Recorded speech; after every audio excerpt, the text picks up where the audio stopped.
Ferrari was worth more than Dar Weston's entire street, and she knew it before she even lifted the hood.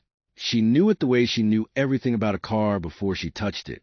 By the way it sat on the shoulder of the road, with that particular quality of stillness that expensive machines get when something important inside them has finally had enough. By the angle of it, nose slightly low on the passenger side. By the smell coming off the engine even from 30 feet back. That specific sweetness of coolant meeting hot metal that told her exactly what she was dealing with before she got within 10 feet of the thing. She had been on her way home. Coveralls still on. Grease still worked into the creases of her knuckles the way it always was by 6 in the evening, no matter how many times she scrubbed at the shop sink. Rosie's dinner in a brown paper bag on the passenger seat of her truck. A chicken cutlet sandwich from the place on Merchant that Rosie had been requesting every Friday for approximately 4 years without variation. The bag was already warm when she bought it, and it was cooling fast, and Dara had been thinking about nothing more complicated than getting home before it went completely cold.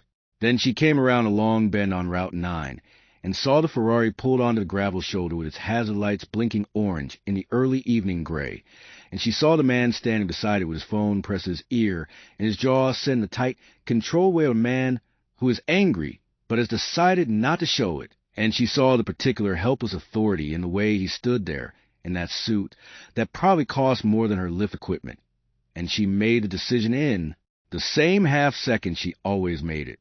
She almost did not stop. She stopped. She pulled her truck in behind the Ferrari and sat for exactly 3 seconds with both hands on the wheel looking at the back of that car and thinking about Rosie's sandwich getting cold. Then she killed the engine and got out. He turned around when he heard her door. He was tall. She registered that first because she was 5'10" herself, and she did not often have to look up at people, and she had to look up at this one.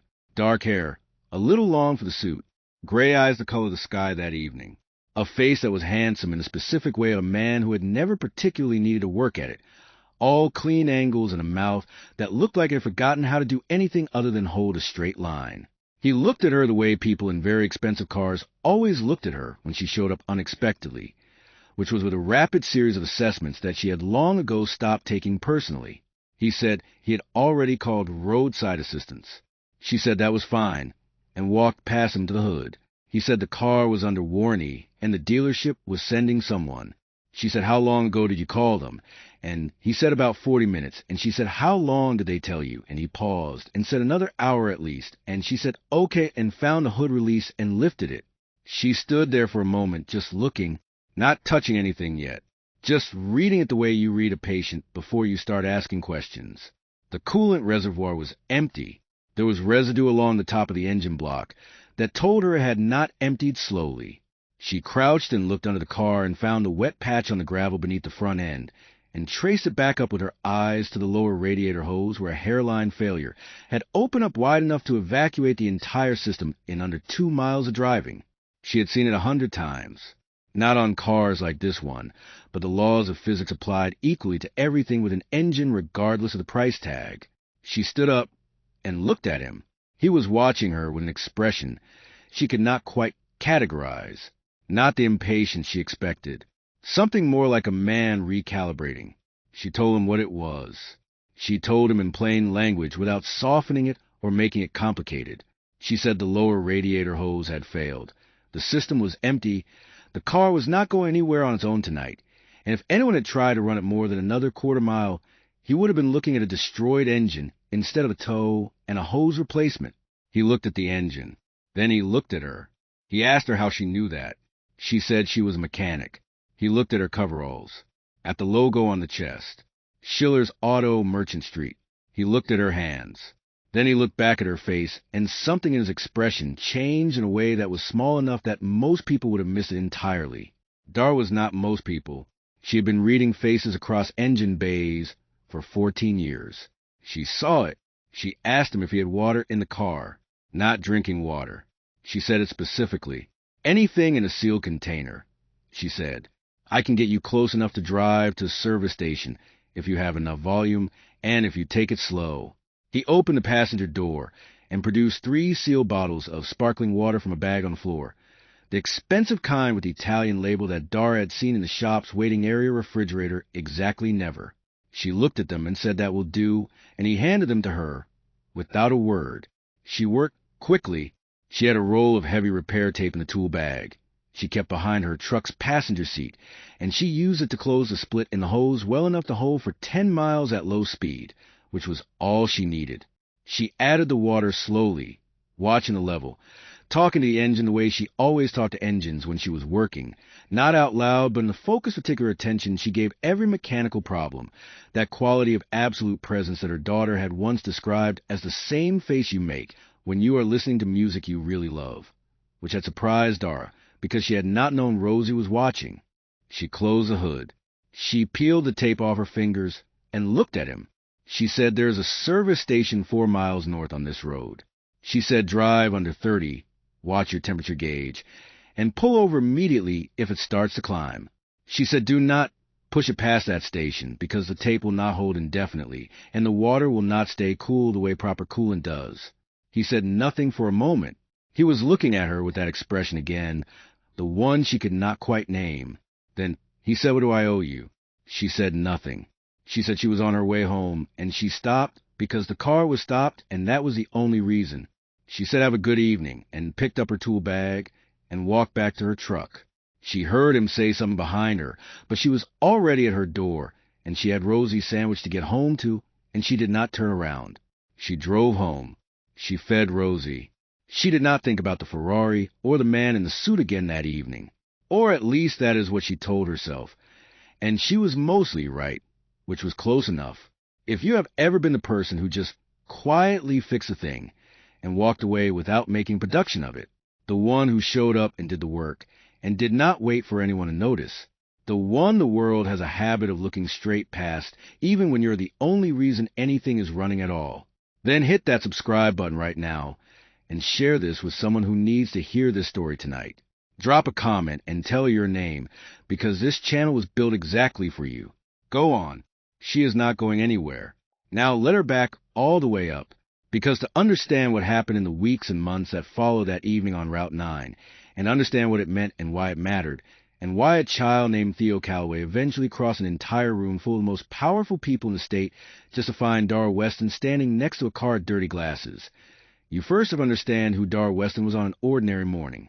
Before any of this, before the Ferrari and the man in the suit and everything that came after, you have to understand what it meant to truly see a person. And you have to understand that most people, even the good ones, even the ones who mean well, almost never do it. Dara Weston had been a mechanic on Merchant Street for 14 years, and she had lived 6 blocks from the shop for 11 of those years in a narrow 2-story house that was older than anyone currently living on the block. The house had been her parents' house, or rather had become hers when her father passed, and her mother moved to be near Dara's sister in Ohio, and Dara had taken it over with the quiet practicality that characterized most of her decisions. The mortgage had been nearly paid off. The location was walkable to shop on good days and manageable on bad ones. The downstairs apartment covered the remaining costs and generated a small surplus that went directly into Rosie's college account every month without exception. The house suited her. She had never been a person who needed a great deal of space. She needed a kitchen that worked and a bathroom with good water pressure and a room for Rosie that got morning light, which it did, east-facing with 2 windows that turned gold in the early hours, and which Rosie had covered with star maps and a poster of the solar system that she had owned since she was 6 and which had been moved from 3 different bedrooms across 2 different homes without ever being taken down in between. Dara's alarm went off at 5:45 every morning. She did not use her phone for this. She had a small clock on the nightstand that had also been her father's, a plain round thing with a face you could read in the dark, and it made a sound like a small argument when it went off, which she had always found more effective than anything musical or gentle. She was out of bed and into the bathroom in under 2 minutes. She was downstairs with coffee made in 10.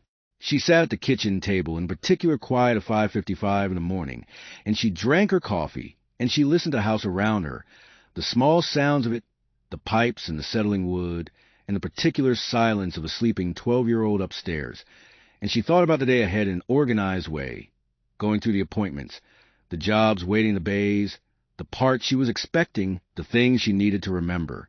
She genuinely loved this part of the day.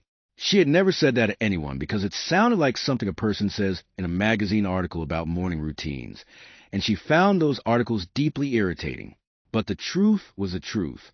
That 30 minutes between her first coffee and Rosie coming downstairs was hers in a way that nothing else in the day was quite hers, and she protected it with a quiet fierceness that expressed itself simply as never scheduling anything before 7:30 and never looking at her phone until after she had finished the coffee.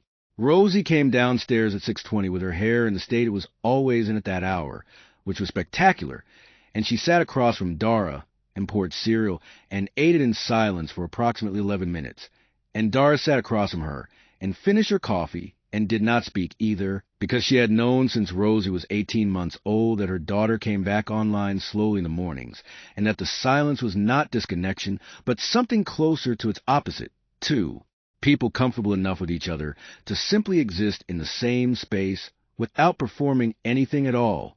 Dara considered this one of the great achievements of her parenting life, that she had managed to produce a child who did not feel the need to fill silence with noise, which was rarer than people understood. By 6:50, Rosie was talking. By 7, she had opinions about several things. By 7:15, Dara had her in the car, and by 7:25, she was dropped at the front of the school, and by 7:30, Dara was walking into the shop and pulling on her coveralls and checking the day's board. The shop had 4 bays. 2 of them were almost always full. The 3rd handled overflow, and the 4th was where Dara did the complicated work, the diagnostics and the rebuilds and the electrical problems that other shops in town sent her way, because she was better at those things than anyone within 40 miles, and everyone in the trade knew it, even if most of the people who dropped their cars off had no particular idea they were leaving their vehicles with one of the most competent people they would encounter in any given year. She did not think about her work in those terms. She thought about it in terms of the problem in front of her, the specific car, the specific fault, the specific solution. She thought about it the way she had always thought about it, which was with total absorption, the kind of focus that made the hours disappear and made her look up sometimes at the light coming to the bay doors and realize with genuine surprise that it was already afternoon. She had one employee, a young man named Perry Griggs, who was 23 and extremely good with transmissions, and who had the particular quality of a person who does not feel the need to talk while they work, which Dara had identified as a non-negotiable requirement in her one previous hiring experience, which had ended badly for reasons that were entirely conversational. Perry came in at 8 and left at 4 and did his work with focus that Dara respected, and in 3 years of working together, they had developed the kind of professional ease that expresses itself not in friendship exactly, but in the complete absence of friction, which Dara valued at least as much. She had a gift. She had known about it for years, and she was neither proud of it nor dismissive of it. It was simply a thing she could do the way some people can hear a note and name it or see a color and mix it exactly. After enough years of this work, enough mornings of watching people come to the door of the waiting area before the world had properly gotten its hands on them, she had developed the ability to read a person's entire interior state in the first seconds of contact. She saw it in the way they held their shoulders, in the set of their mouths, in the particular quality of their eye contact, or its absence. She saw the exhausted ones, and the frightened ones, and the ones carrying something too heavy, and the ones who had just had very good news, and the ones who were holding themselves together with concentration, so intense it was almost visible, like a seam under pressure. She never said anything about what she saw. That was not the gift. The gift was simply seeing it, and then treating the person accordingly, with a particular calibrated patience or warmth or efficiency that the moment called for. She had never had a word for this. She did not need one. It was just how she moved through the world. Most people, she had come to understand over 14 years of watching them walk through her door, did not look at each other. They looked in the direction of each other. They looked at the surface of each other, the clothes and the expression and the words, and they processed that surface information and responded to it and called that seeing, but it was not seeing. Seeing was something rarer and slower and more demanding than that. Seeing required you to be actually present, actually still, actually paying attention without an agenda, without already forming your response before the other person had finished speaking, without the constant internal noise of your own concerns and your own needs and your own reading of the situation. Most people never bothered, even the good ones, even the ones who meant well. That was the whole story. Really, everything else was details. On a Tuesday morning in March, 17 months before the evening on Route 9, a boy named Theo Calloway arrived for the first time in Dara's waiting area. He did not arrive alone.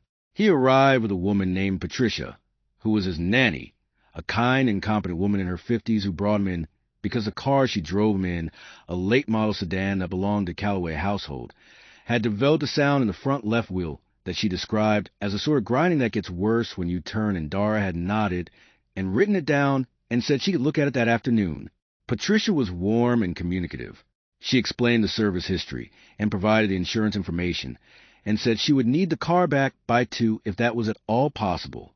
Dara said she would do her best. Patricia said wonderful and then turned to the boy beside her and said, "Why don't you sit right there, honey?" and pointed to chairs in the waiting area. The boy sat.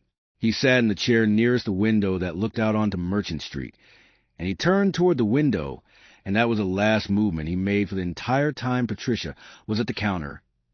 Dara finished writing up the service ticket. She glanced at the boy. He was small and fair, with the kind of coloring that meant he was probably conspicuous in summer, that pale blonde hair that went white in sunlight. He was wearing a jacket that was slightly too large for him in the way of a child who had grown into the wrong season's clothes. He was looking out the window with an attention that was not the attention of a child who was bored and seeking stimulation. It was something different. It was focused, fixed, interior. He was watching something outside with the concentrated stillness of a person who has learned that the inside of their own head is more reliable than the outside world.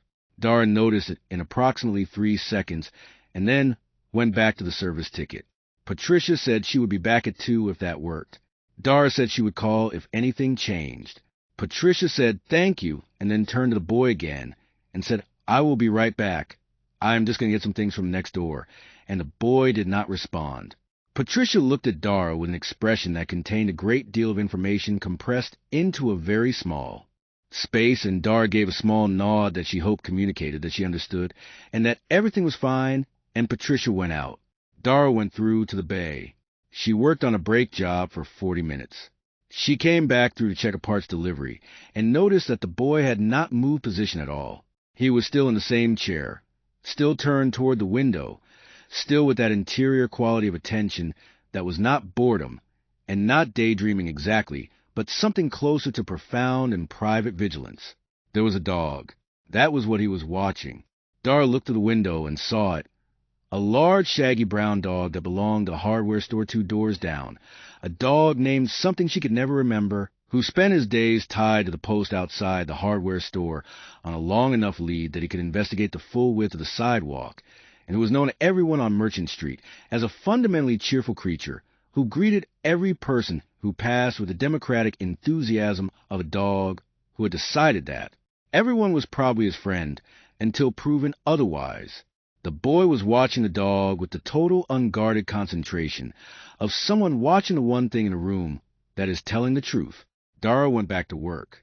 She learned the rest of it sideways, the way she learned most things about the people who came through her waiting area, in pieces, from Patricia over the weeks that followed, delivered in the careful, edited way of a woman who was professionally loyal but also human, and therefore occasionally needed to say something true to another adult, from things overheard, from the particular shape of what was never said directly.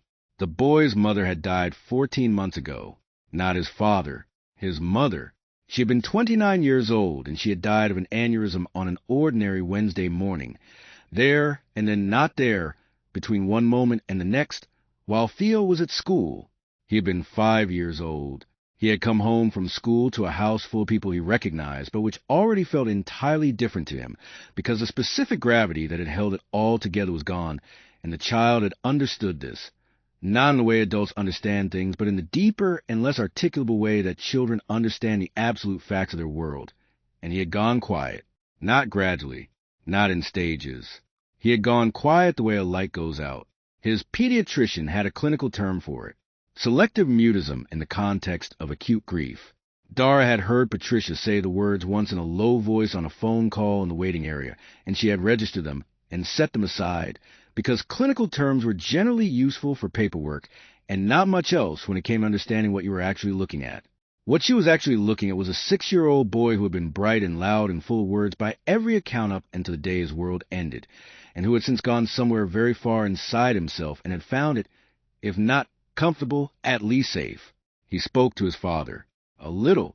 He spoke to Patricia sometimes, in a particular privacy of a car interior, where something about the motion and the glass between you and the world made things feel slightly more possible.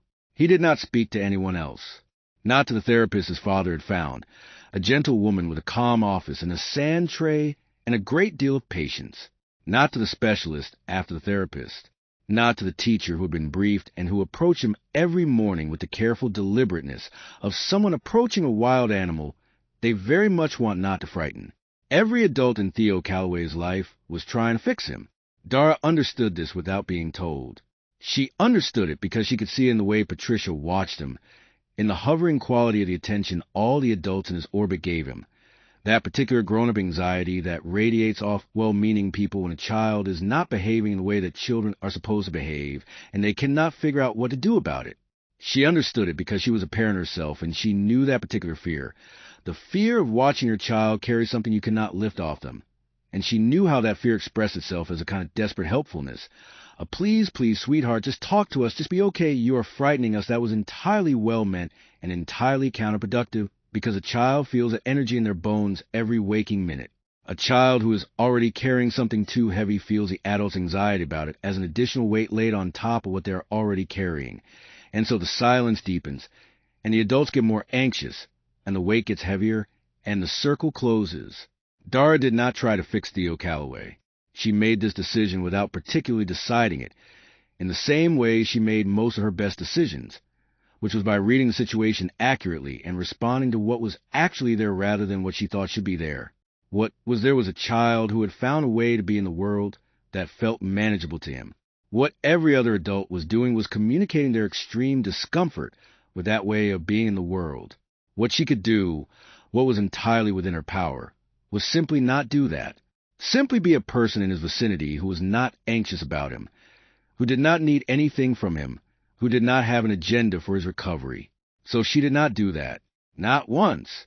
Patricia brought the car in every 3 weeks or so. Sometimes the service interval genuinely called for it, and sometimes Dara suspected that Patricia engineered reasons to come in because the shop was one of the places Theo seemed most tolerable to be, which she found touching and said nothing about. Each time they came in, Dara greeted Patricia at the counter, took the service information, and went back to work. She said good morning to Theo the same way she said good morning to everyone who came to the door of the waiting area. Straightforwardly, without bending toward him, without the particular softening that adults do when they address children who they know are fragile, without any pressure in it at all. Just good morning. Like he was a person. Like he was simply there, which he was. She never waited for him to respond. She never lingered on the greeting. She said it, and she went back to what she was doing, and she did not watch to see how he received it, which was the most important part. The watching was a problem. The watching was what communicated the need. She simply said good morning, and moved on and left him entirely alone. The dog outside was named Walter. She remembered this on the 4th or 5th visit, overhearing the hardware store owner call to him from the doorway, and after that she thought of him as Walter, which felt right for a dog of his particular temperament and size. Theo watched Walter every time. Without exception, always the same chair, always turned toward the window, always with that total focused stillness.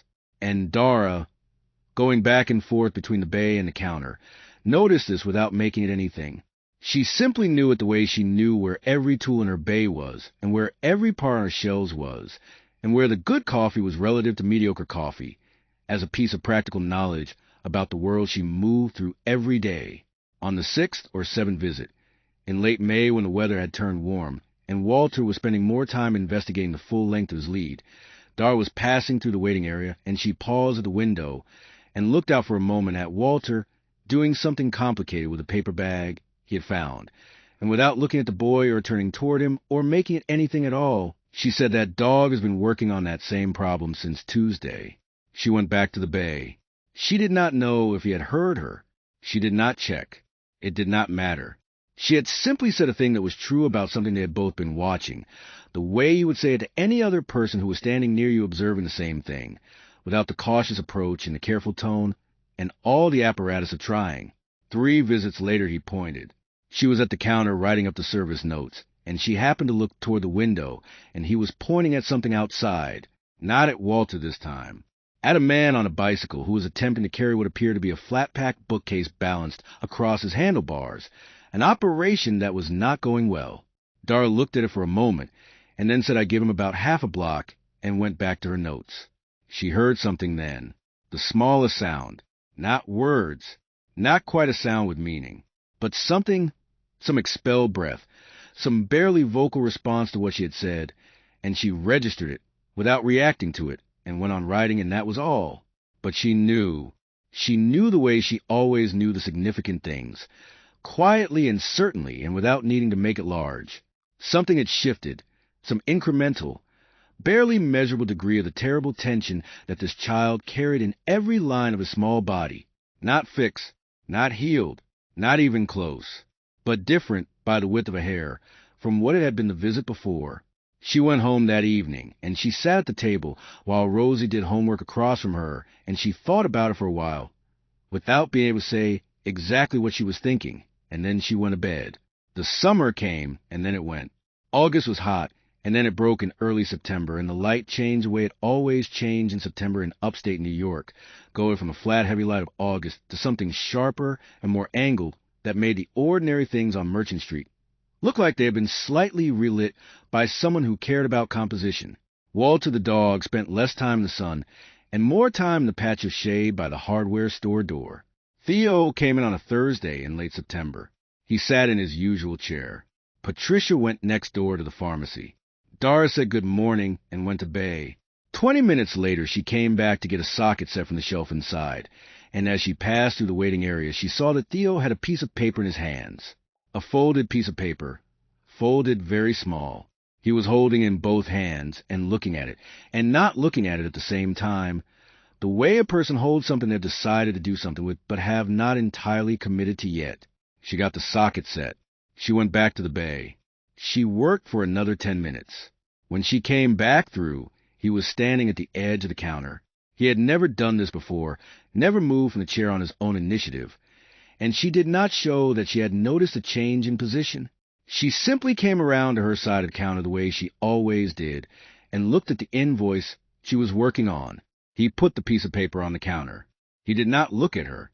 His eyes were aimed somewhere in the direction of the door, and his jaw was set in the concentrated way of a person expending enormous effort on a single simple action, and he slid the folded paper across the counter toward her side, and then put both hands in his pockets and looked at the door. Dara picked it up. She did not unfold it immediately. She finished the line she was writing on the invoice, and then she unfolded it and looked at it. It was a drawing, done in pencil on a piece of notebook paper, folded into a small square. It was a drawing of Walter the dog, unmistakably Walter in his large, shaggy accuracy, sitting in front of the hardware store post. The drawing was good, better than good. The proportions were careful, and the line was confident, and the dog's expression, that cheerful democratic warmth, had been captured in a way that would have been impressive from an adult and was extraordinary from a 7-year-old. She looked at it for a long moment. Then she looked up. He was still looking at the door, but she could see from the set of his shoulders that every nerve in his body was attending to what she was about to do. She said, "This is really good. Not you are so talented. Not, oh my goodness, look at this."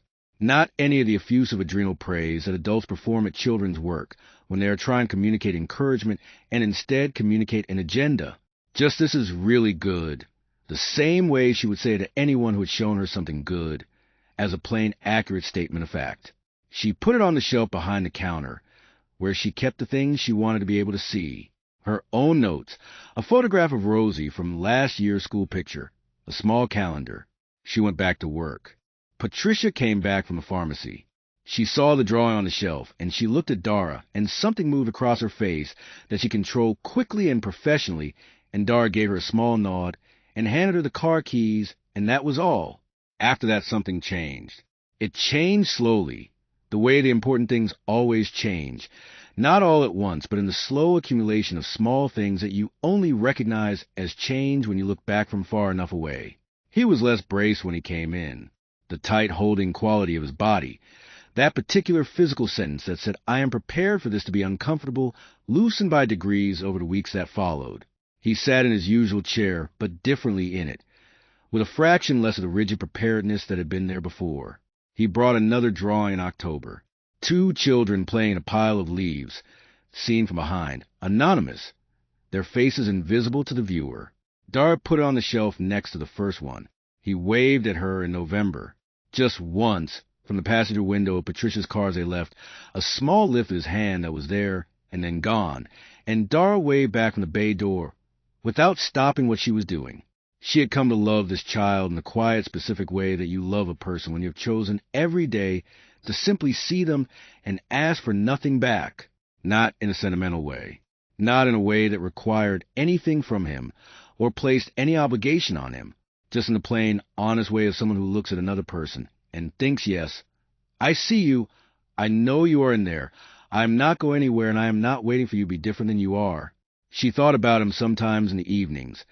In a particular way, she thought about things she could not solve but did not need to solve. She thought about his father, whom she had never met, this man running a company and a household and a grief and a silent child all at once, and she felt for him in the abstract way you feel for a person you know only through their circumstances. She thought it must be the most exhausting kind of love, loving someone who could not tell you how they were and who you were not allowed to fix. She knew nothing else about the family. She did not know the name Calloway in any particular connection to wealth or industry. She was not the kind of person who followed business news or society pages. She knew Merchant Street, and she knew engines, and she knew her daughter, and she knew the people in her immediate world.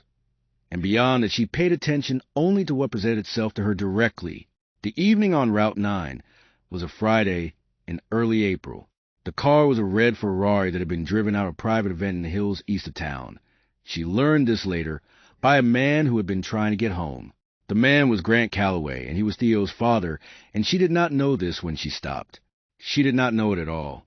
Grant Calloway had built his money in logistics software, which was not a glamorous industry, and which he would readily admit was not a glamorous thing to have built your money in, but which had turned out to be exactly the kind of problem, the movement of things from one place to another efficiently and at scale, that a particular kind of mind was constructed to solve.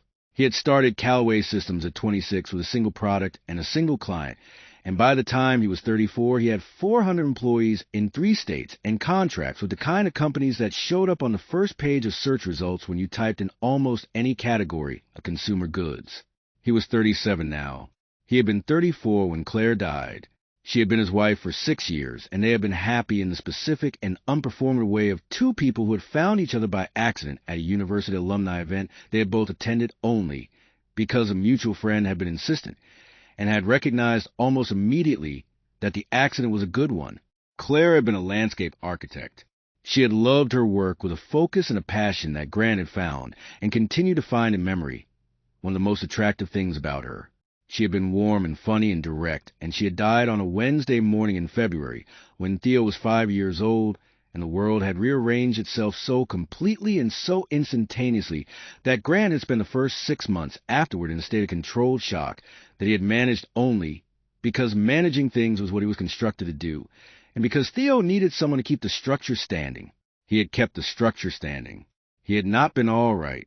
He was clear about this with himself, even when he was not clear about it with anyone else. He had not been all right for a long time. He had gone to work, and he had managed his company, and he had sat with his son at the dinner table every evening, and he had done all the things that needed doing, and he had not been all right underneath any of it, and he had understood that this was not a problem to be solved, but a condition to be lived with, and so he had lived with it. His social world had changed entirely. This was a thing no one warned you about, or perhaps they did warn you about it, and you simply could not understand what they meant until you were in it.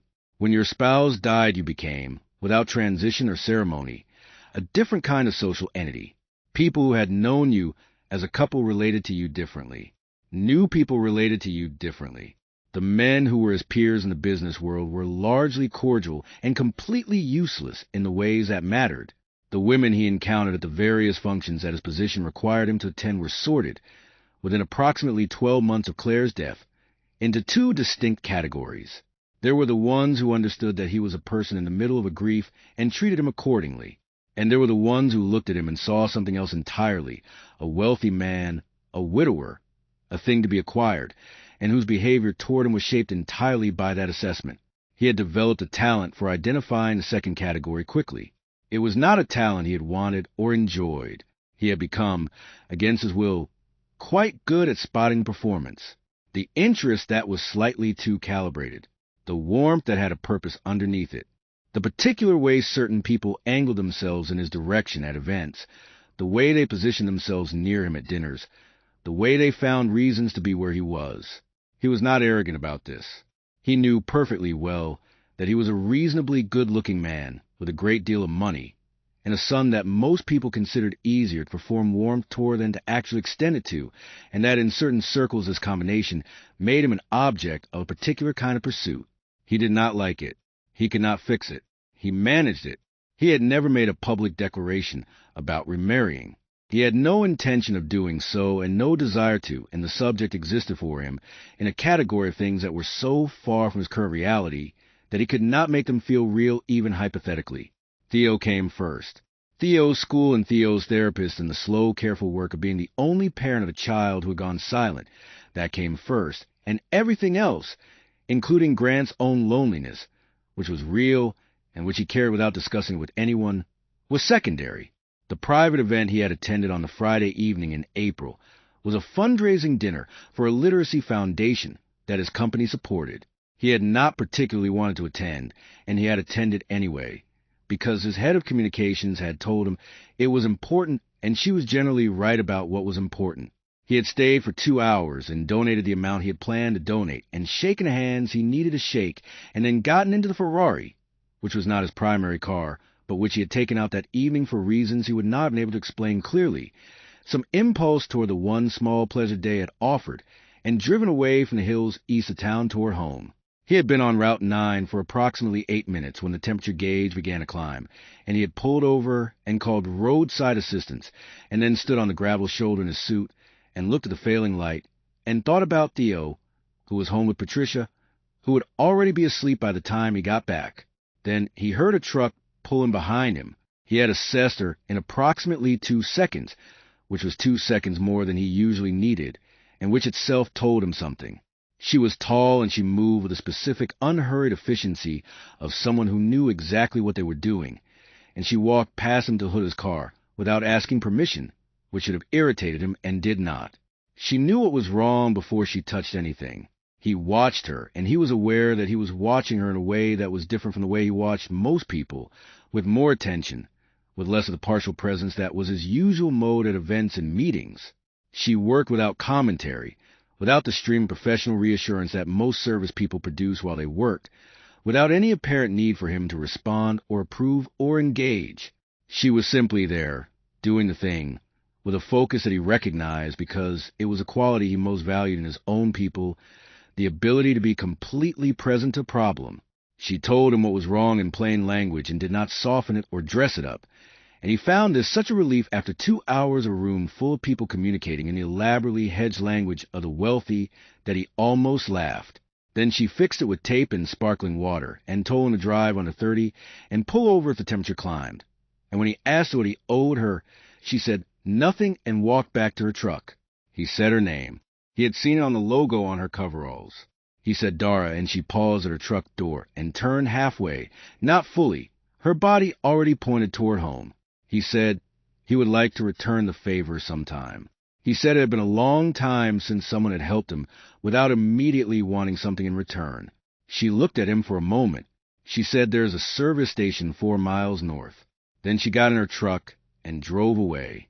He stood on the gravel shoulder of Route 9 for a moment after her taillights disappeared around the bend, and then he got in the Ferrari and drove to the service station and sat in the waiting area while they put the proper parts on, and he thought about the name on her coveralls. Schiller's Auto, Merchant Street.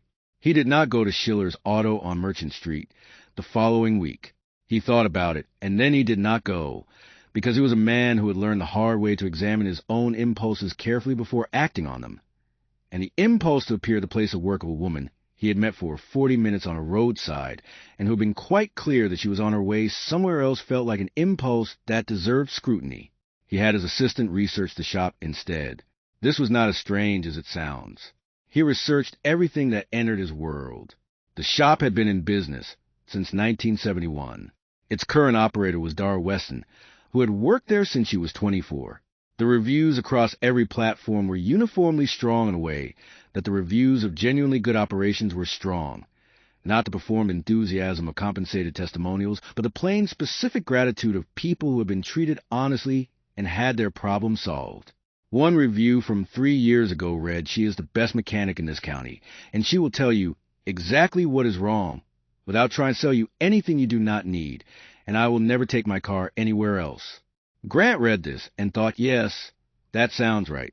He went on a Tuesday afternoon 3 weeks later. He drove the sedan, not the Ferrari, which was back from the dealership in full repair. He walked into the waiting area of Schiller's Auto, and the woman at the counter looked up at him, and she did not react to his arrival in any of the ways that people in his world generally reacted to his arrival. She just looked up. He said he had a car that needed a look. He said he had been told this was the best shop in the area. She said she could fit him in Thursday morning, and what was the issue? He told her. She wrote it down. She told him to bring it in at 8. He said he wanted to say thank you again for the other evening. She looked at him for a moment, this direct gray gaze that was completely comfortable with eye contact in a way that was unusual, and she said the tape held then. He said it did. She said good. Then she went back to what she was doing. He stood there for one more second. He was not sure what he had expected from this interaction, and he was not going to examine that too closely. He said, "See you Thursday," and she said, "See you Thursday," and he left. He brought the sedan in on Thursday. She worked on it for 2 hours and found a developing issue with the front suspension that the dealership had missed at the last service, and that she corrected while she had it. And she called when it was ready and told him what she had found and what she had done, and gave him the bill, which was so significantly lower than what the dealership charged for equivalent work that he stood in the waiting area looking at the invoice for a moment before he looked up at her. She said, "Is there a problem with it?" He said no. He said, "It is quite a lot less than I expected." She said, "It is what the job cost." He said, "Thank you." She said, "You are welcome," and that was the end of it. He came back in May. A scheduled oil change and a tire rotation, nothing more. But he came back and the car went in and Dara worked on it, and he sat in the waiting area for 40 minutes with his laptop and worked. And at some point he looked up and through a window he saw the large shaggy dog outside the hardware store, and he watched it for a moment, and something about watching it was unexpectedly pleasant, and he went back to his laptop. He mentioned when he paid that his son liked dogs. He did not know why he said it. He looked at her after he said it with the mildly alarmed expression of a man who has said something personal without intending to. She said it is a good dog. She said it is out there every morning. He said Theo comes this way sometimes, with his nanny. She said she knew. She said Patricia brings a car in, has done for a while now. She said, "I know Theo." He went still. He looked at her with an expression. She could not quite read the way she usually read expressions. She said he is a good kid. Grant said nothing for a moment. Then he said he knows you. She said she would not go that far. She said he sits in that chair, and I say good morning, and he watches Walter, and that is about the extent of it. He said Walter. She said the dog. He looked at the dog outside, and then he looked at his hands, and then he looked at her. He said, "Theo has not told me the dog's name." He said, "I did not know the dog had a name." She said, "Most things do." He was quiet for a moment again. He said quietly that it was good to know. He paid and picked up his keys and left. He came back in June with a problem that turned out not to be a problem, but a symptom of a different problem, which Dara found and fixed. He came back in July with a service due. He came back in August because something was making a sound that turned out to be something simple and cheap to address. Each time he sat in the waiting area. Each time they had a brief conversation at the counter when he dropped the car and another brief conversation when he picked it up. Each time she told him exactly what she found and what she did and what it cost, and each time the conversation was direct and unhurried and completely free of performance. And each time Grant Calloway drove away from Schiller's Auto on Merchant Street feeling slightly more like a person and slightly less like a position. He noticed this. He was not sure what to do with it. The gala was in October. It was the annual foundation dinner for the Children's Literacy Initiative that the Calloway Family Foundation had supported for 9 years, which made it the longest-standing philanthropic commitment in the Foundation's portfolio, and which meant that Grant's attendance was not optional in any real sense. It was held at the Hartwell Center downtown, the ballroom that could be made to hold 400 people if you arranged it carefully and 340 if you wanted people to be comfortable, and they always arranged it for 340 because Grant's head of communications, a woman named Sylvia Oates, who had been with him since the beginning and who was almost always right about everything, felt strongly that comfortable donors were more generous donors and that this was not a theory, but a fact she had tested empirically at 11 consecutive events. He brought Theo. This was unusual. He generally did not bring Theo to events, for reasons that were obvious and that he did not need to explain to anyone. But Theo's therapist had suggested recently, in the careful, precise language that she used for all her suggestions, that some structured social exposure in low-pressure environments might be worth considering. And she had said it in a way that made Grant feel that the low-pressure part was doing a great deal of work in that sentence. But he had decided to try it because he was willing to try most things that the therapist suggested, and because Theo had been slightly different recently in a way that Grant could not specifically identify, but that felt like something worth not disrupting. Different was not the right word. Less far away, perhaps, still quiet, still unreachable in most of the ways he had been unreachable since Claire died. But there was some quality of attention in the evenings when they sat together that felt different from 6 months ago. Grant could not have said what it was. He was trying not to make too much of it in case making too much of it was the thing that unmade it. He dressed Theo in the navy blazer and the dark trousers, and Theo submitted to this with his usual stoic cooperation, and they arrived at the Hartwell Center at 7:15. Grant shook hands and accepted greetings and moved through the room the way he always moved through rooms like this, which was efficiently and without settling, because settling in rooms like this meant having the same 5 conversations repeatedly, and it found that keeping moving made it easier to be genuinely present to each brief exchange rather than performing presence while actually being elsewhere. Theo moved with him, stayed close, looked at the room with those gray eyes that took everything in and gave nothing back. Dara Weston was at the back of the room near the service corridor because that was where she always ended up at events like this, which she attended under extreme sufferance, leaning hard on the word sufferance because this was the second time she had attended anything resembling a gala in her adult life, and the first had been a cousin's wedding in 2019, and that had at least had excellent food. She was there because her name had come out of a drawing. The foundation did this every year, selected a small number of community members to attend as guests in recognition of what the program literature called Everyday Champions of Literacy, in which the shop's part-time bookkeeper Linda, who had entered Dara's name without telling her, had described as exactly the kind of thing you deserve to be at even though you will not enjoy it. Dara had received the invitation and looked at it for 2 days, and then called Linda to say some things about prior consent that Linda had received without particular concern, and then said, "But are you going?" And Dara had said fine. She had the one good dress. It was dark green and it was well made, and she had worn it to 3 things in the past 6 years, and she wore it again now. She had her hair down, which she almost never did, and she had driven herself in her truck and found parking 2 blocks away and walked to the Hartwell Center in the cool October evening air and stood at the registration table where a volunteer had found her name and given her a name badge and gestured her toward the room. And she had gone in and immediately navigated the back wall and stayed there.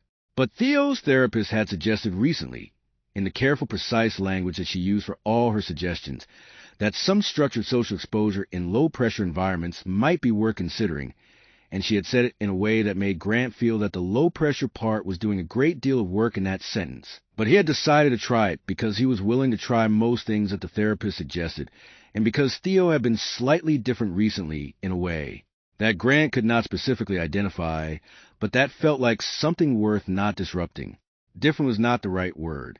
Less far away, perhaps, still quiet, still unreachable in most of the ways he had been unreachable since Claire died.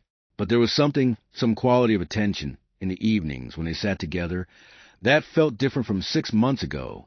Grant could not have said what it was. He was trying not to make too much of it in case making too much of it was the thing that unmade it. He dressed Theo in the navy blazer and the dark trousers, and Theo submitted to this with his usual stoic cooperation, and they arrived at the Hartwell Center at 7:15. Grant shook hands and accepted greetings and moved through the room the way he always moved through rooms like this, which was efficiently and without settling, because settling in rooms like this meant having the same 5 conversations repeatedly, and he had found that keeping moving made it easier to be genuinely present to each brief exchange rather than performing presence while actually being elsewhere. Theo moved with him, stayed close, looked at the room with those gray eyes that took everything in and gave nothing back. Dara Weston was at the back of the room near the service corridor, because that was where she always ended up at events like this, which she attended under extreme sufferance, leaning hard on the word sufferance, because this was the second time she had attended anything resembling a gala in her adult life, and the first had been a cousin's wedding in 2019, and that had at least had excellent food. She was there because her name had come out of a drawing. The foundation did this every year, selected a small number of community members to attend as guests in recognition of what the program literature called Everyday Champions of Literacy, in which the shop's part-time bookkeeper Linda, who had entered Dara's name without telling her, had described as exactly the kind of thing you deserve to be at, even though you will not enjoy it. Dara had received the invitation and looked at it for 2 days, and then called Linda to say some things about prior consent that Linda had received without particular concern, and then said, "But are you going?" And Dara had said fine. She had the one good dress. It was dark green, and it was well made, and she had worn it to 3 things in the past 6 years, and she wore it again now. She had her hair down, which she almost never did, and she had driven herself in her truck and found parking 2 blocks away and walked to the Hartwell Center in the cool October evening air and stood at the registration table where a volunteer had found her name and given her a name badge and gestured her toward the room, and she had gone in and immediately navigated the back wall and stayed there. She had a plate of food that was better than she expected. She had a glass of water. She was calculating the minimum time she needed to remain before she could leave without being impolite, which she estimated at 90 minutes from arrival, which meant she had approximately 50 more minutes to stand here before she could go home and take the dress off and make tea and sit with Rosie in her pajamas, watching whatever Rosie had been watching on her tablet. She was thinking about this when the sound of the room changed.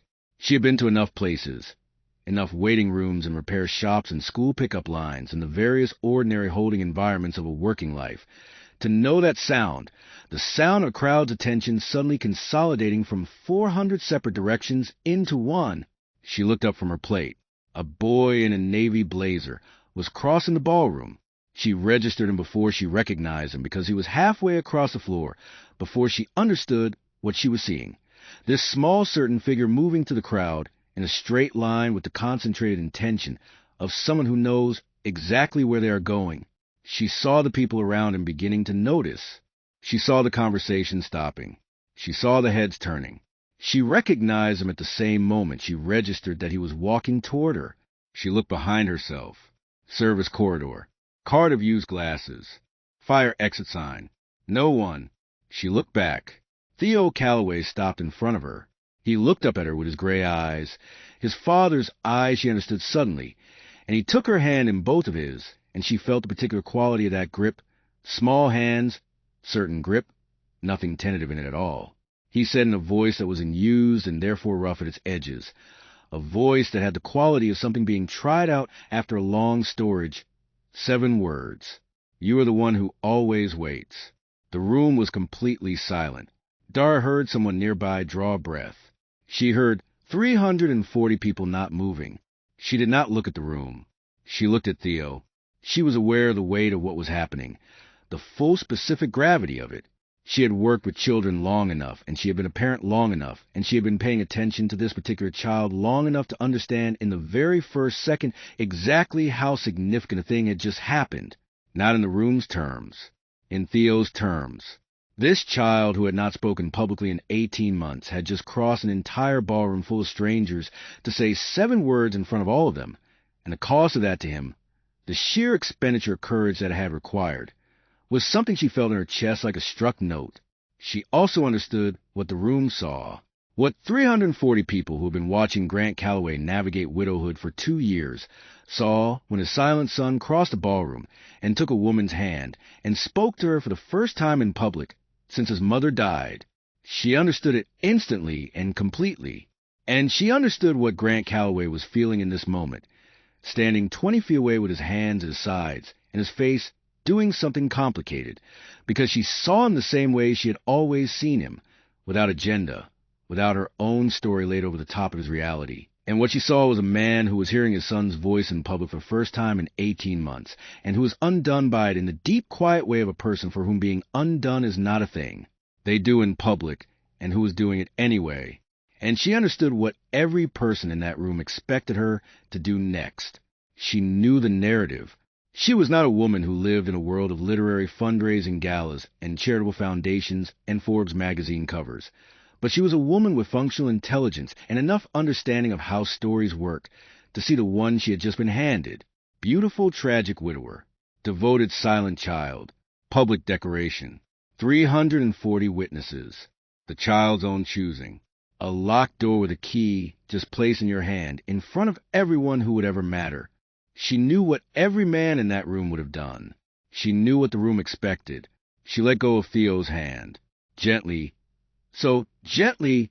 both hands releasing as slowly so that it was not an ending but a transition, and she went down on one knee on the polished marble floor so that she was at his level, and she turned so that her back was to the room, and it was just the two of them the way it had always been, just the two of them, on ordinary Tuesday mornings, with Walter outside on his lead, and the waiting area empty and nothing performed.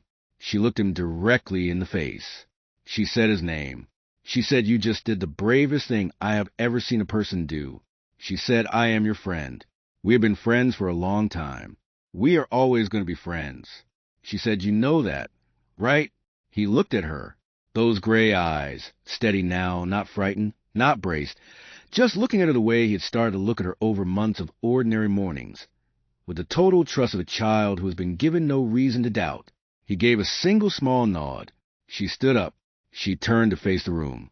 Her voice was steady, and she pitched it to Carrie, because the room needed to hear this. She said this boy did not choose a husband tonight. She said he chose a friend. She said he has been choosing that friend for a long time, one morning at a time, in a waiting room on Merchant Street. And tonight, he just decided to say out loud in front of people, which is the single bravest thing I have watched any person do in a very long time. She said, what just happened belongs to him, not to this room, not to any story the room wants to tell about it. She looked at Theo. She said, "I will see you Tuesday." She said, "Walter has been up to some things with a paper bag this week, and she is going to tell him all about it." She saw something move across Theo's face. Not a smile yet. Something earlier than a smile. Something that was a smile preparing itself, gathering itself, deciding whether it was safe. Then she picked up her coat from the hook near the service corridor, and she walked out of the ballroom. She was aware as she walked of the quality of the silence behind her, not the silence of offense or confusion, something else. The silence of 340 people doing something they had not collectively planned to do, which was sitting with what they had just witnessed and feeling it without quite knowing what to say about it yet. She pushed through the doors and walked through the lobby and out into the October evening, and she walked the 2 blocks to her truck, and she got in, and she sat for a moment in the particular quality of aftermath, that specific stillness that comes after something has happened that you understood was significant while it was happening, and she sat with it for a moment. Then she drove home, and she took off the good dress, and she made tea, and she went upstairs, and she knocked on Rosie's door, and Rosie said, "Come in."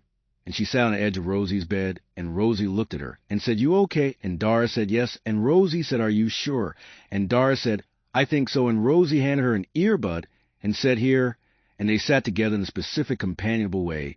They had always sat together and listened to the same thing, in the dark, until Dara felt like herself. Again, she did not sleep well. She was not going to pretend she slept well.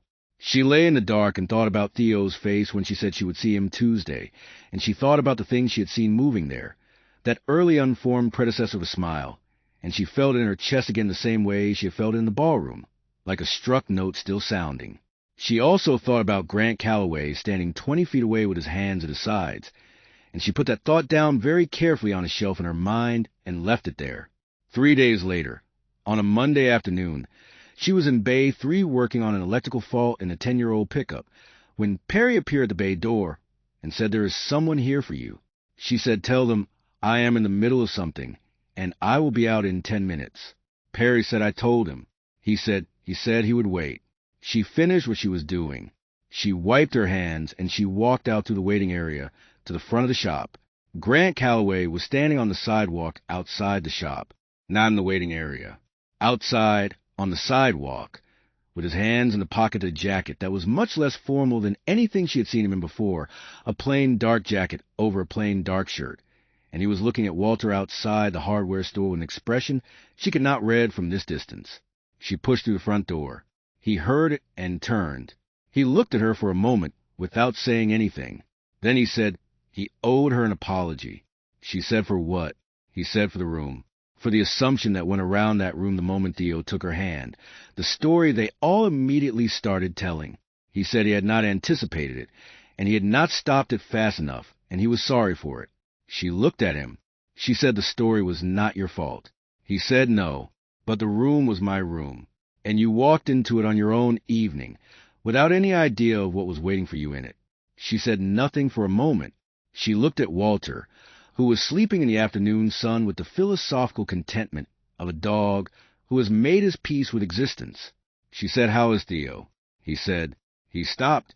He looked away for a moment and then back at her.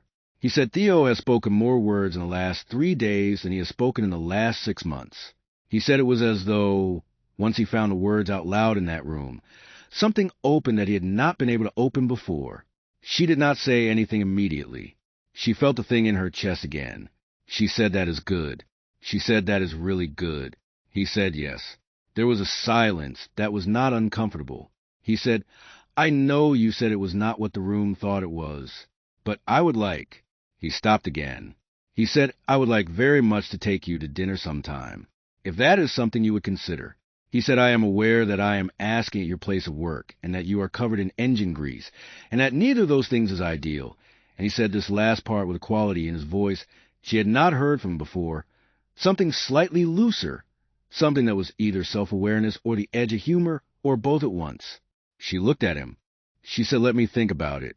He said, "Of course." He said she could reach him through the contact information on file, which was either the most formal way anyone had ever responded to an express willingness to consider dinner, or it was charming, and she was not entirely sure which. He said goodbye and walked back toward where his car was parked, and she stood on the sidewalk outside her shop and watched him go, and then went back inside. She thought about it for 2 weeks. She was not being coy. She was being careful.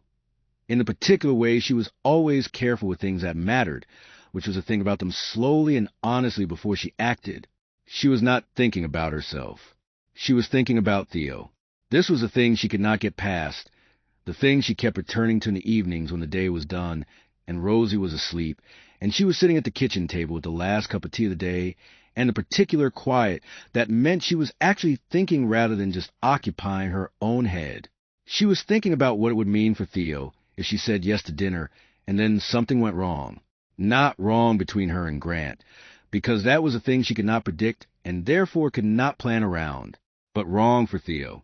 If she became a person in Theo's life, more of a person than she already was in the limited way she already was, and then became a person who was not there. She knew what happened to Theo when a person who was supposed to be there was not there anymore.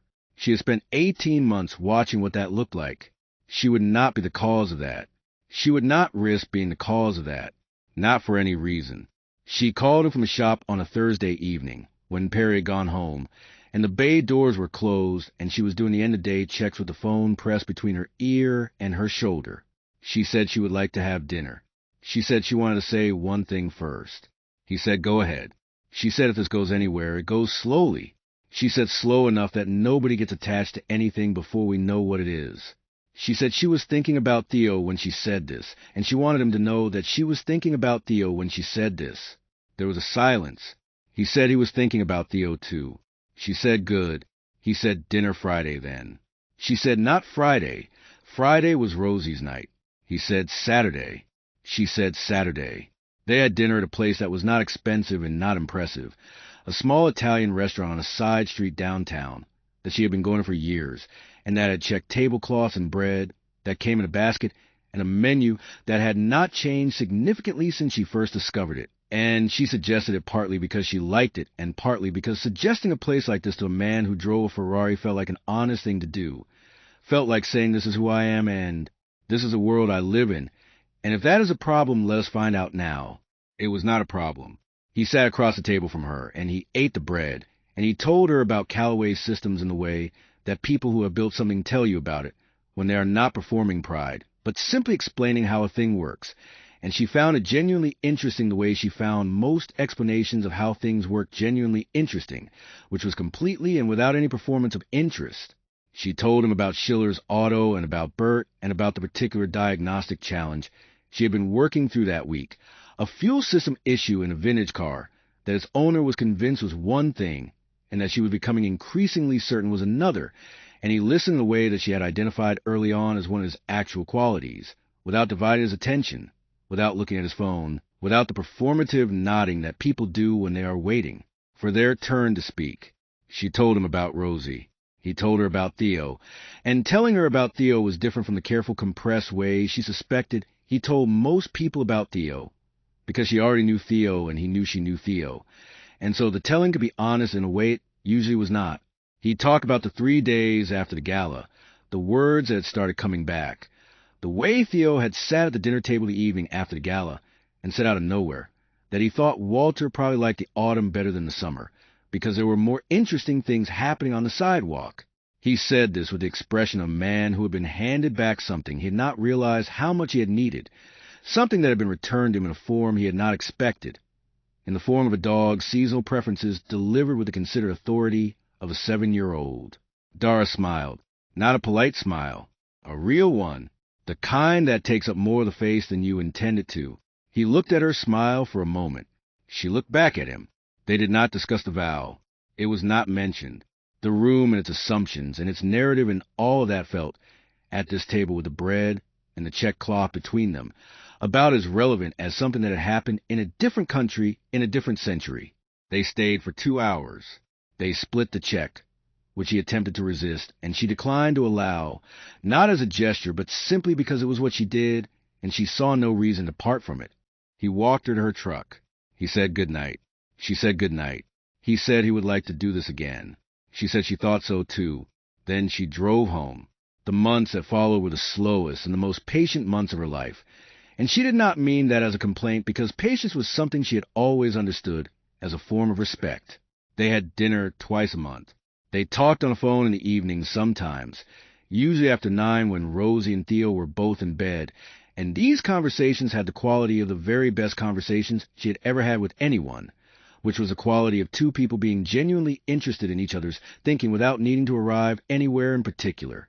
She noticed that she was happy, not effusively happy, not differently happy than she had been before, happy in a deeper key, a lower register, a happiness that had something solid under it the way a well-built floor has something solid under it, and you don't think about it specifically, but you feel the difference when you stand on it. She kept things as they were with Theo.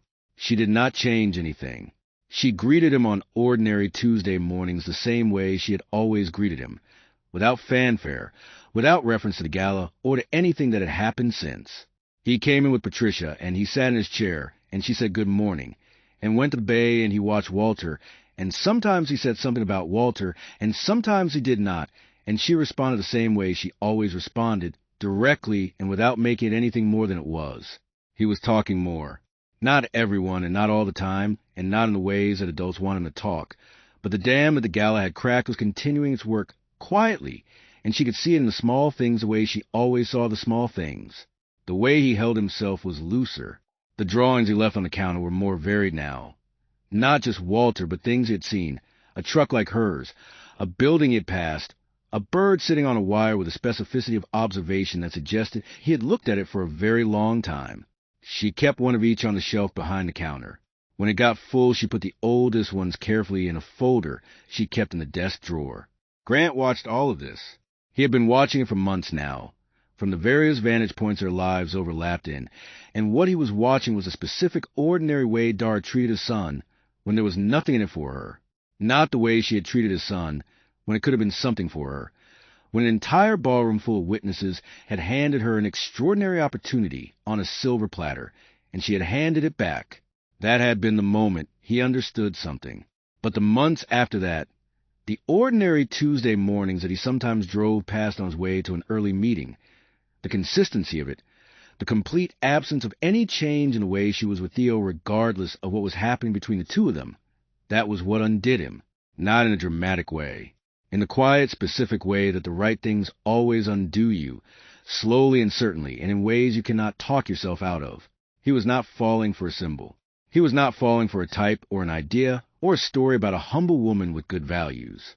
He had no patience for those stories, and she would have seen through him instantly if he had been telling himself one.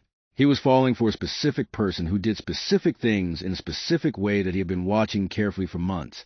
And what he was watching was rare. He knew it was rare because he had been in the world long enough and had paid enough attention to know what was common and what was not. And this was not common.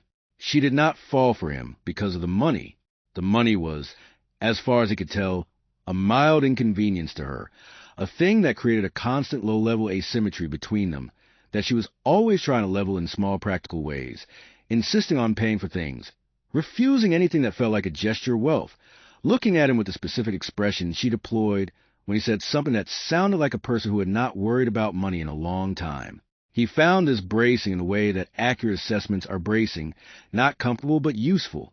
She fell for him because he was honest, because he told her the truth about Callaway Systems and about Claire and about his own fear around Theo, the fear that he had managed for 2 years with great competence, and which he had not, until he found himself talking to her on the phone at 9:45 on a Tuesday evening, actually put into words for another human being, because he listened to her talk about Rosie and about the vintage car diagnostic and about the specific satisfaction of finding a fault that had been hiding, and he was genuinely interested, not performing interest, actually interested, the way she was actually interested in him and not performing it either. Because he was kind to her in a way that did not make production of itself, that did not announce its own generosity, but simply expressed it in the specific way he paid attention, and the way he remembered things she had said, and the way he looked at her sometimes across whatever table they were sitting at with an expression she had taken several months to fully allow herself to read. The moment she understood she had chosen him was not a grand declaration. It was a Saturday afternoon in March, 6 months after the gala. She had been under a car for most of the morning, and she had come out at noon, and washed up and driven to the grocery store, which she did every Saturday, the same grocery store on the same route, and she was standing in the produce section, looking at the apples the way she always looked at the apples, picking them up and looking at them and putting them down. Her phone buzzed. She looked at it. A photograph. No message with it. Just a photograph that Grant had taken from the window of his car. A photograph of Walter the dog, sitting outside the hardware store in the March sun, wearing what appeared to be a small knitted scarf around his neck, orange and yellow, almost certainly the work of the hardware store owner's wife, who was known on Merchant Street to have opinions about dogs and cold weather. She looked at the photograph. She stood in the produce section of the grocery store with an apple in her hand, and she looked at that photograph, and she smiled, and the smile was the kind that you cannot stop and cannot decide about, the kind that happens below the level of decision entirely. She texted back one word. Obviously. He sent back one word. Obviously.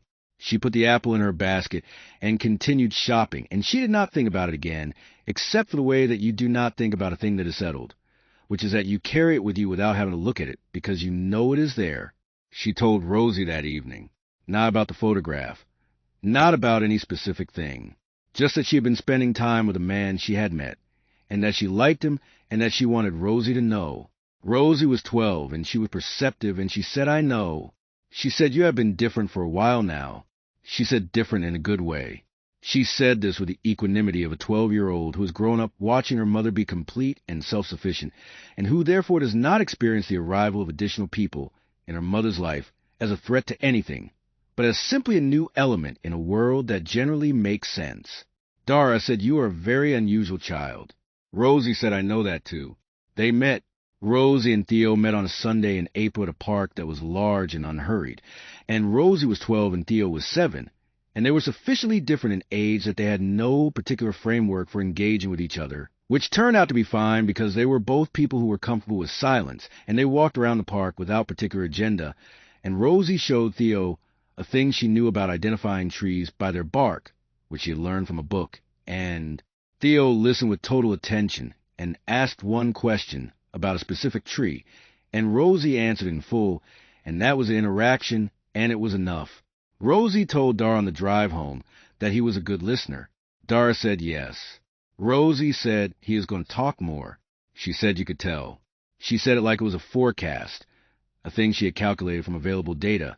And Dara looked at her daughter and thought not for the first time that 12 was an extraordinary age to be if you happened to be Rosie Weston. The year that followed was not uncomplicated. She was not going to say it was uncomplicated because that would be dishonest, and she had no interest in dishonest accounts of things. There were difficulties that were not dramatic, but that were real. The asymmetry of their lives, the practical daily fact that he had more money than she would ever have, and that this expressed itself constantly in small ways, and had been navigated constantly in small ways. The children, who were not a difficulty exactly, but who added a layer of care and consideration to every decision, every step, every next thing. The people in his world who looked at her and made assessments she could feel without needing to be told. The way certain events he was required to attend asked things of her that were not comfortable and that she attended anyway because she had decided he was worth the discomfort, and she did not revisit that decision. There was the evening in June when she drove home from one of those events and sat in her truck in front of the house for 15 minutes before going in and called her sister in Ohio and said, "I am not sure I know how to do this." And her sister said, "Do what?" And she said, "All of it." And her sister said, "Well, you are definitely doing it. So you must know at least some of it." And they talked for a long time, and at the end of it she felt better and went inside and made tea. And there was the evening in September when Grant said he loved her. He said it in the kitchen of his house on a Sunday evening while they were cooking dinner together, or rather while she was cooking dinner, and he was chopping vegetables at the counter and narrating his own inadequacy at it. And he said it in the middle of a sentence about something else entirely, the way the truest things often arrive mid-sentence, without announcement, and then he stopped and looked at what he had just said, and looked at her, and she looked back at him, and she said, "I know," and he said, "As an I know as in you are aware of it, or an I know as in reciprocity?" And she said, "It is an I know as in both." And he put the knife down, and she turned the burner down.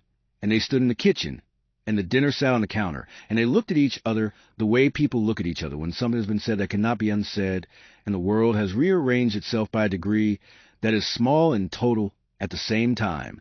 She said, "I love you too." She said, "This is very inconvenient." He said, "I know." She said, "You are aware of it or reciprocity?" He said both. They got married on a Saturday in May on a bright afternoon in the garden of a house that was not his primary house and not her house, but a house belonging to his college friend Dave Mercer and Dave's wife Joanna, who had most extraordinary garden either of them had ever been in and who had offered it without being asked, which was a kind of friendship Grant had maintained quietly for years, and which said a great deal about him that the glossy surface of his professional life did not. It was small. 40 people. Perry Griggs was there, slightly uncomfortable in a blazer, and deeply committed to buffet. Patricia was there.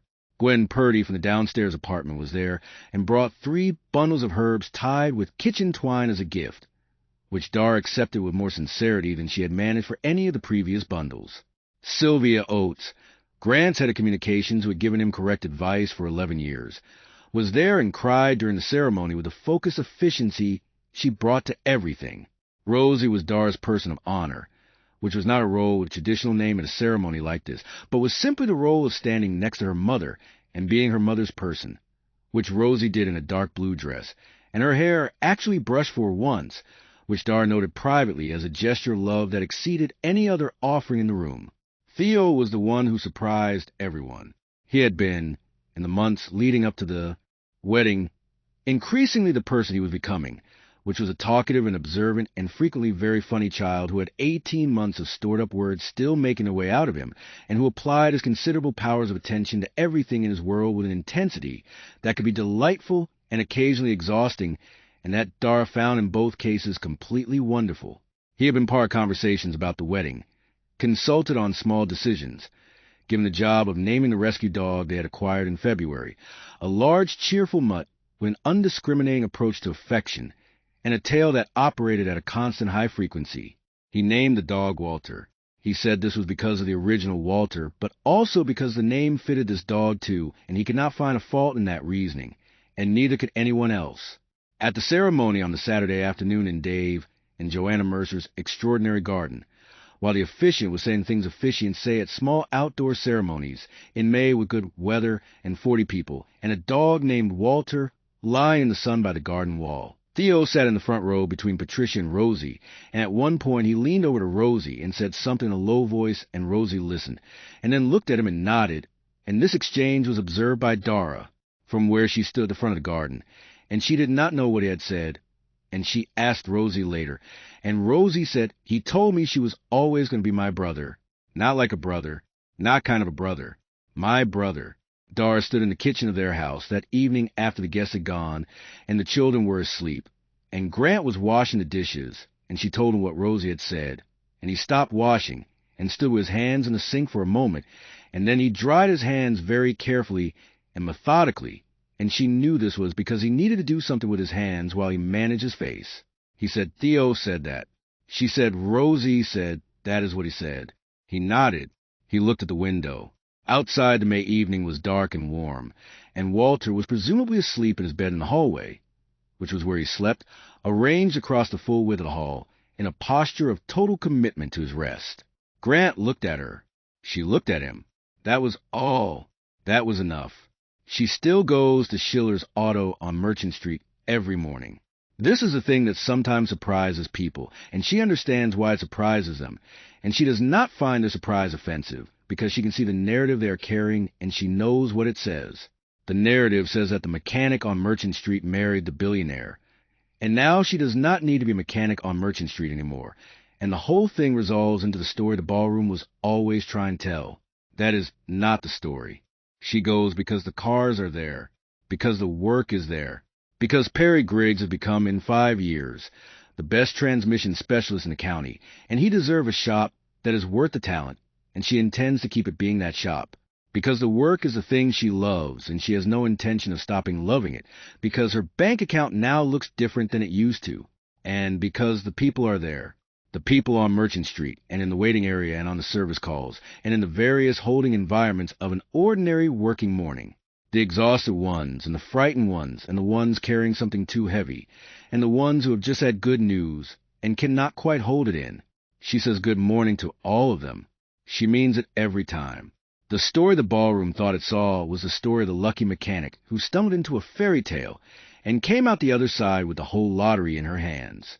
She knows this is the story because she has heard people tell it, and she has smiled at the people telling it, and she has not corrected them, because correcting that story in conversation requires explaining the whole other story, and the whole other story takes time to tell.